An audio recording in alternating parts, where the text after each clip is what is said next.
మద్దతును ప్రకటిస్తామని ప్రకటించి మిగతా అంశాల మీద చర్చ జరగాలని ప్రభుత్వాన్ని కోరి దాని మీద చర్చ చేస్తాం. దానికి సంబంధించి చర్చ జరగడంలో ఎవరికి వ్యతిరేకత లేదు, చర్చ జరగాలని కోరుతుంది. దాని తర్వాత వారు అన్నారు, మీరు పాల్గొనకపోవడంలో మీరు ఒక పార్టీకి నాయకులు, దాని ప్రభావం క్షేత్రస్థాయిలో పడి ఉండొచ్చు, మీరు ఆదర్శంగా ఉండాల్సి ఉండే, దానికి సంబంధించినటువంటి అఫిడవిట్లో తీసుకొని రాసుకునేటువంటి విధానంగా ప్రభుత్వం అవలంబించలేదు. రాష్ట్ర వ్యాప్తంగా సర్వే జరిగినప్పుడు మీరు కూడా పాల్గొని ఉంటే మిమ్మల్ని అనుసరించేటోళ్ళు, మిమ్మల్ని కొంతమంది ఫాలో అయ్యేటువంటి వాళ్ళు ఉంటారు తప్పకుండా, వాళ్ళందరూ కూడా ఇందులో భాగస్వాములు అవుతుండ్రి. ఆ ఉద్దేశం కొద్దే తమని మారుమారు అడిగినాము. అందరి అనేక సందర్భాల్లో నేను కానీ ప్రభుత్వం తరఫున విజ్ఞప్తి చేసినాము. మీరు పాల్గొనలేదని చెప్తారు, పాల్గొని ఉంటే బాగుండే. ఇప్పుడు దానికి సంబంధించి అయిపోయింది. కానీ ఇటువంటి పరిస్థితులలో ఏదైనా సామాజిక పరమైన అంశాలు జరుగుతున్నప్పుడు రాజకీయాలకు అతీతంగా సామాజిక పరమైన న్యాయం జరిగేదాని కొరకు ఆలోచన విధానం ఉండాలని కోరుతున్నా. మీరు గతంలో చేయలేదని చెప్తున్నారు. జరుగుతున్న పరిణామాల లోపల ఇప్పుడు ఉన్నటువంటి ఈ యొక్క ఉద్దేశానికి ఎక్కడ కూడా ఇబ్బంది లేకుండా ఉండే విధంగా ఏకాభిప్రాయంతో ముందుకు పోవాలి. ఏకాభిప్రాయం అనేటువంటిది చాలా విలువనిస్తుంది బయట. అది న్యాయస్థానం కావచ్చు, అది ప్రజాస్వామ్యం కావచ్చు, అది ప్రజల మధ్య కావచ్చు. ఎవరు కూడా మనం చర్చ చేయడం ద్వారా ఏదో మళ్ళీ ఎక్కడో ఒకటి ఏదో ఉందనేటువంటి లొసుగును దొరకటే ప్రయత్నం చేస్తారు. ఎప్పుడు కూడా పాజిటివ్ నెగటివ్ రెండు ఉంటాయి. పాజిటివ్ ఆలోచన చేస్తే నెగటివ్ చేసేది కూడా దుకాణం బంద్ చేసుకుంటాడు, ఆలోచన బంద్ అవుతుంది. కాబట్టి అందరం పాజిటివ్ గా ముందుకు పోవాలని సందర్భంగా బలహీన వర్గాల శాఖ తరఫున నేను ప్రతి సభ్యుల్ని, ప్రతి రాజకీయ పార్టీకి విజ్ఞప్తి చేస్తాను మీ ద్వారా. మంత్రి గారు చెప్పిందంతా నేను సంపూర్ణంగా ఏకీభవిస్తున్నాను సార్. చట్టాలు మనం సరిగ్గా చేస్తే లొసుగులు లేకుండా చేస్తే ఏ న్యాయ వ్యవస్థ కూడా అడ్డు రాదు సార్. మేము చెప్పేది అదే, మొదటి నుంచి చెప్తుంది అదే. చట్టం సరిగ్గా చేయండి, శాస్త్రీయంగా చేయండి. మా కమలాకరణ చెప్పింది కూడా అదే. శాస్త్రీయంగా చేయండి, అధ్యయనం చేయండి, ప్రాసెస్ ఫాలో కండి. అప్పుడు ఏ జ్యుడిషియల్ రివ్యూలో కూడా మనకేం ఇబ్బంది రాదు, ఆటోమేటిక్గా మేము అనుకున్న లక్ష్యం నెరవేరుతుంది. రెండోది సార్, నేను దయచేసి మంత్రి గారిని కోరుతా ఉన్నాను. మేమందరం కూడా మా పార్టీ అంతా కూడా ఆదర్శంగా తీసుకునేది పెద్దలు, మా తెలంగాణ సిద్ధాంతకర్తగా మేము భావించేది ప్రొఫెసర్ జయశంకర్ గారు. జయశంకర్ గారు ఎప్పుడు ఒక మాట చెప్తా ఉండేది అధ్యక్ష, మనకి భావ సారూప్యత లేకపోవచ్చు కానీ ధ్యేయ సారూప్యత ఉండాలి. అంటే తాత్కాలికంగా మనం ఐడియాల విషయంలో విభేదించవచ్చు కానీ అల్టిమేట్ గోల్ విషయంలో మనకు సారూప్యత ఉండాలి. అది ఉంది. 42% రిజర్వేషన్ ఇవ్వాలన్న విషయంలో yes we are sincerely supporting the bill, we are 100% we are standing by the government. కానీ తాత్కాలికంగా మేము ఎట్లా చేస్తే బాగుంటుందో చెప్పే ప్రయత్నం చేస్తున్నాము. ఇంకొక మాట నేను చెప్తా ఉన్నా సార్, సీలింగ్ అని మాట్లాడినారు మంత్రి గారు శ్రీమతి సీతక్క గారు. వారికి నేను గుర్తు చేస్తా ఉన్నా, ఎక్కడా కూడా సీలింగ్ అన్న పదం లేదు చట్టంలో. దయచేసి చూసుకోండి. మీ అధికారులను కూడా నేను కోరుతా ఉన్నాను, దయచేసి మంత్రి గారిని తప్పుదోవ పట్టించకండి. దయచేసి సభ్యులను అట్లాగే రాష్ట్ర ప్రజలను కూడా తప్పుదోవ పట్టించకండి. సీలింగ్ విధించింది బీసీ రిజర్వేషన్ల మీద కేసీఆర్ గారి ప్రభుత్వం అనే మాట శుద్ధ తప్పు. అది 100% అబద్ధం అనే మాట కూడా నేను చెప్తా ఉన్నా అధ్యక్ష. దయచేసి సవరించుకోవాలని మంత్రి గారిని కోరుతా ఉన్నా. వాస్తవంగా జరిగింది ఏంది అధ్యక్ష అన్నాడు, బీసీ రిజర్వేషన్ల విషయంలో కేసీఆర్ గారి ప్రభుత్వం ఏం చేసింది అధ్యక్ష?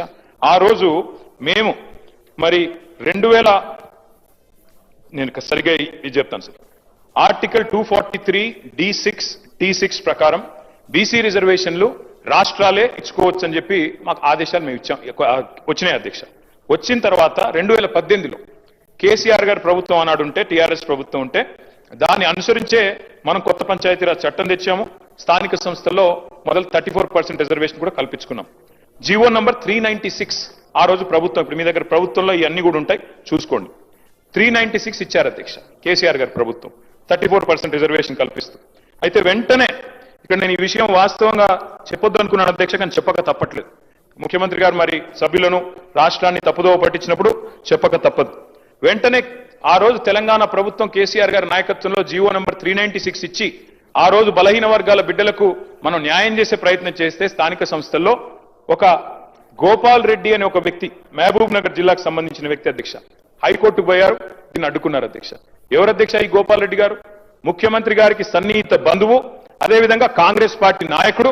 ఆయన పోయి ఆ రోజు కోర్టుకు పోయి అడ్డుకున్నారు అధ్యక్ష. అడ్డుకోవడం వల్లనే ఆ రోజు కాంగ్రెస్ పార్టీ చేసిన నిర్వాహకం వల్లనే జరిగింది. నేను గౌరవనీయులు కేటీఆర్ గారిని కోరుతా ఉన్నాం, ఇది మేము కూడా ఒకటి అప్పీల్ చేయటం జరిగింది అధ్యక్ష. మేము ఆ మున్సిపల్ బిల్కి సంబంధించి కానీ ఇప్పుడు సీతక్క గారు కూడా ఒక అప్పీల్ చేయడం, చాలా ఇంపార్టెంట్ బిల్కి సంబంధించి. ఇప్పుడు ఆరోపణలు ప్రత్యారోపణలు చేయాలనుకుంటే వేరే డిస్కషన్ సార్. ఈరోజు నేను చెప్తా ఉన్నాం అధ్యక్ష, దానికి సంబంధించి మీరు వేరే రూపంలో పోయి దీన్ని ఆపు చేయకుండా ప్రయత్నం చేయాలని అందరినీ కోరిన, మిమ్మల్ని కోరిన, ఎవరిని కాదు, అందరినీ కూడా ఎవరన్నా ఈరోజు ఈ బిల్లు ప్రవేశపెట్టిన తర్వాత ఏదో రూపంలో పోయి దీన్ని కాంగ్రెస్ ప్రభుత్వానికి మంచి పేరు రావు. కాంగ్రెస్ ప్రభుత్వం అని కాదు, బలహీన వర్గాలకు సంబంధం. దయచేసి ఇంతకుముందు మా సహచరులు పొన్నం ప్రభాకర్ గారు చెప్పినట్టు మీరు ఆమోదం చెప్తా ఉన్నారో లేదో అని రెండు విషయాలు చెప్పి ఈ బిల్లును మనం పాస్ చేసుకుంటే బాగుంటుందని మా అభిప్రాయం. అదే మా సలహా, మా సూచన కూడా కోరుతా ఉన్నాను అధ్యక్ష. సీఎం గారు కనుక రాజకీయపరమైన అంశాలు మాట్లాడకపోతే మాకు కూడా మాట్లాడాల్సిన అవసరం లేదు. నేను సభ దృష్టికి, సభ్యుల దృష్టికి, రాష్ట్ర ప్రజల దృష్టికి వాస్తవాలు చెప్పాలి కాబట్టి నేను చెప్పాను. కానీ మాకు వేరే ఉద్దేశాలు లేవు అధ్యక్ష. సంపూర్ణంగా ఈ బిల్లును స్వాగతిస్తున్నాం, సహకరిస్తున్నాం, సలహాలు కూడా ఇస్తున్నాం. స్వీకరిస్తారా లేదా మీ విఘ్నత, దీనికి మేము చేయగలిగేది ఏమీ లేదు. కానీ వాస్తవాలు చెప్పాలి కాబట్టి 2018లో మేము జీవో తెచ్చిన మాట వాస్తవం. బలహీన వర్గాలకు 34% రిజర్వేషన్లు ఇవ్వాలని సంకల్పించి జీవో నంబర్ 396 తెచ్చిన మాట వాస్తవం. గోపాల్ రెడ్డి అనే నాయకుడు అడ్డుకున్న మాట వాస్తవం. వారు ముఖ్యమంత్రి గారికి దగ్గర బంధువు అన్న మాట వాస్తవం. మహబూబ్ నగర్ జిల్లా అన్నది వాస్తవం. అందులో నేనే తప్పు చెప్పట్లేదు, వక్రీకరించట్లేదు. అట్లాగే అధ్యక్ష ఇంకొక మాట నేను చెప్పాలి అధ్యక్ష. ఒక్క మాట దయచేసి నేను ప్రభుత్వాన్ని కోరుతా ఉన్నా అధ్యక్ష. మీరు మాట్లాడితే ఇందాక వేరే ఫామ్ లో రండి, మరి హౌస్ ఎన్ని రోజులు నడుపుతారో ఇప్పటివరకు చెప్పలేదు అధ్యక్ష. నిన్న మా హరీష్ రావు గారు, ప్రశాంత్ రెడ్డి గారు ఇద్దరు బీఎస్సీలో ఉన్నారు, అడిగారు 15 రోజులు నడపండి, ఎరువుల కొరత ఉంది, 15 రోజులు నడపండి, రాష్ట్రంలో వరదలు వచ్చి సమస్యలు ఉన్నాయి, 15 రోజులు నడపండి, బీసీల సమస్య చర్చిద్దాం, బీసీ డిక్లరేషన్ ఒక రోజు పెట్టండి అధ్యక్ష. బీసీ డిక్లరేషన్, ఫార్మర్ డిక్లరేషన్, యువజన డిక్లరేషన్, ఎస్సీ